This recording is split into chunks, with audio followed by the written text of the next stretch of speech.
I'm here now with John Levy, CEO of TheScore, trading on the CSE under the symbol SCR. John, welcome back. Great to be back. It It's been has, a while. It has been a long time. 7 years, I think. It has been exactly that. So, John, tell me, what is new with TheScore since we talked in 2000, and I think it was 14, actually. Oh, my God. How long is this interview? 15 minutes? No, Okay, 10 minutes. No.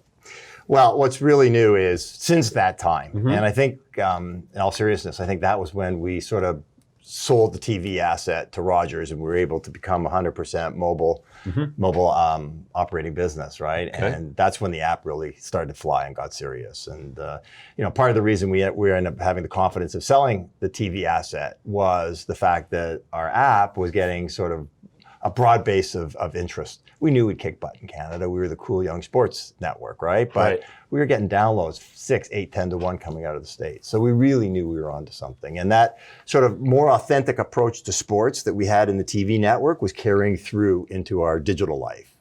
So, next time Rogers came along and we got the right valuation and we were able to hold on to the brand and carve out all the digital assets, we did the deal.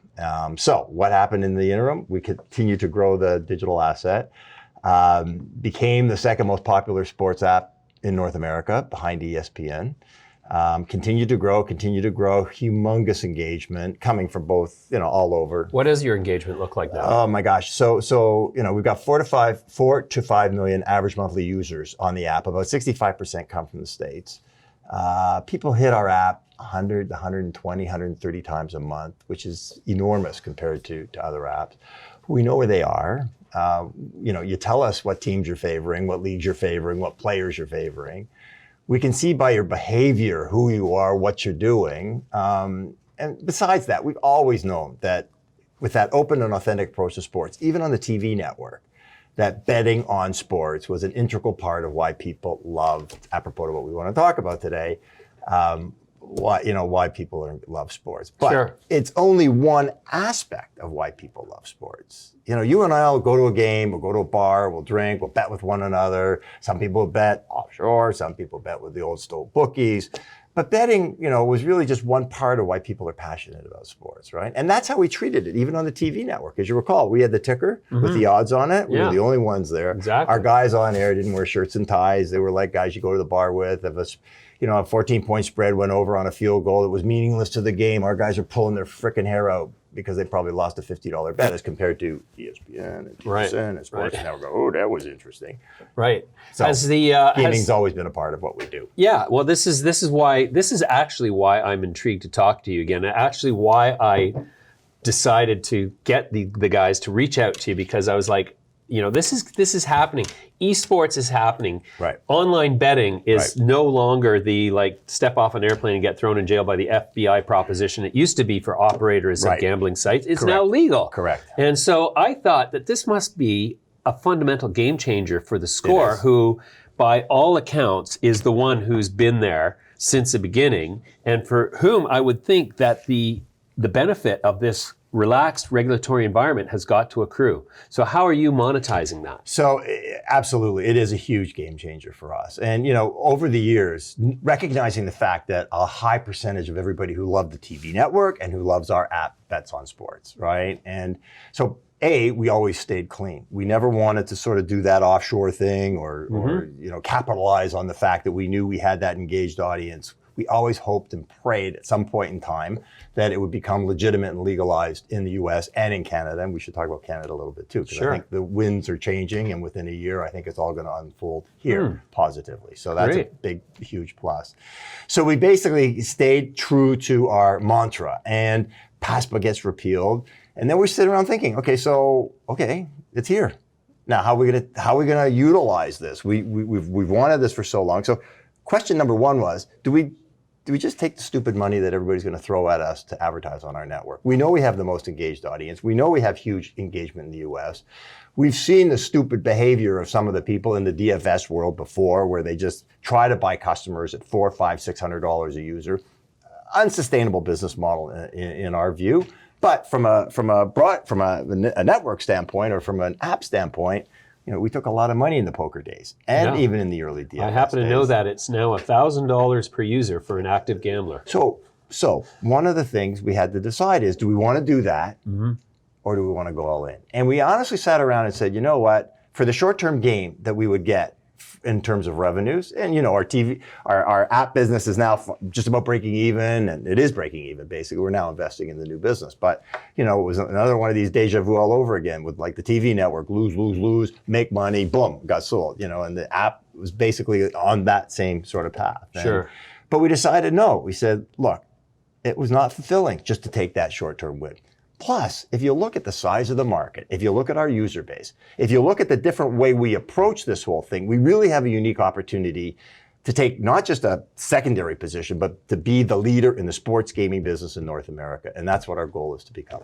Okay, when you say the sports gaming business, what do you mean exactly by that? Sports betting business. Sports betting. Okay. Now, that may lead to other things. I mean, if you look at most of the betting apps, they also have iGaming involved, and that's something that we would be looking at as well. Does it lead to casino activity? The guys who invested in us, Fengate, right? Right. Put in $40 million was another announcement we made after the Penn National deal, which gives us more breadth in the U.S. But I mean, these guys just, they're the majority owners of the Hard Rock Hotel in Vegas. Okay, so to what extent will the sports betting component of the sports media enterprise become responsible for what level of your revenue going forward? We'll be sitting here a year, 2 years from now, and it will be dwarfing our media revenue. Really? Yes. Wow. Yes. Okay, so that's exactly why I thought this is a I'm not going to tell you because we don't guide or anything like that, but this is an all-in play for us. I mean, all the other media companies are sort of dipping their toe in or doing these $100 million deals where I'm giving it to you and then you give it back to me in advertising. We're all in. We're the bookie. Really? Right. In New Jersey, when you make a bet on SCORE Bet, we're taking the action. You're the house. We're the house. And everybody knows the house always makes money. Well, not last night we didn't. Sometimes. Anyway, but over time. Right. Over time, when you have the right people pricing it, and we do, because with BetWorks, the company we partner with in Nevada, they do our risk and trading, and the guys doing it for us has only been doing it for 25 years in Vegas, and that was if we could sit here and talk about the multitude of decisions that we had to make in terms of once we decided we want to be the book, okay, we had to be the best. Okay, number one, we got the best app. Okay, so our SCORE Bet just can't be another betting exchange like all the other guys. It has to be phenomenal. So we took like 6-8 months and actually built a native new app called TheScore Bet. It's compared to this is beyond you and me, but technical, just an HTML wrap where you sort of got into the business and then worried about how good it was later on. No, we wanted to build right from scratch. That allowed us to do two things. Number one, have a great app. But number two, and the real differentiator between us and everybody else gets back to our history. Sports betting is just a part of the passion about sports. So in our world, on the SCORE media app, there's all these crossovers to our SCORE Bet. It's kind of like Facebook and Facebook Messenger. When you're in the SCORE family, when you're in the SCORE brand, and you're getting all your data and all your information and all the stuff that we've been working at for the last 7 years and doing very, very well, and you get the inclination to bet, you won't have to go anywhere else. You won't go to a third-party app. Right. You'll be doing it inside the SCORE. Now, the SCORE Bet is a separate app. It has to be for regulation standpoint. But from a user standpoint, the interface will be completely seamless. And if you look at the other betting apps, what are they trying to do? They're trying to layer content and data into their transactional app, because that's all it is. You go and make a bet on Bet365, you get a little bit of data, but that's it. They want to try and keep people there, so how do they do? They starting to try to infuse content and data. We've been doing that for 7 years. Right. So our whole way of thinking is completely opposite. We're bringing sports betting where it's legal and only where it's legal basically inside the SCORE brand and inside the app. So we think a couple things. Number one, from a stickiness standpoint, remember we were talking about the engagement? You bet. This will only enhance the engagement. And equally as important, I also remember we talked earlier about the guys spending stupid amounts of money to buy users. That's not in our game plan. Our game plan, are we going to advertise? Yes. Are we running commercials in New Jersey today? Yeah. But are we going to be spending like drunken sailors? No. What we're going to do is we're going to go and make it available to the users inside of our Score brand and give them no reason to go anywhere else. All right, John, that's a great update. Sorry. We're going to leave it there for now. No, that's great. I'm going to come back to you sooner rather than later because this is a dynamic space, and I don't know if you noticed. One last thing. We are the only media company that's the book in North America. Okay, well, great.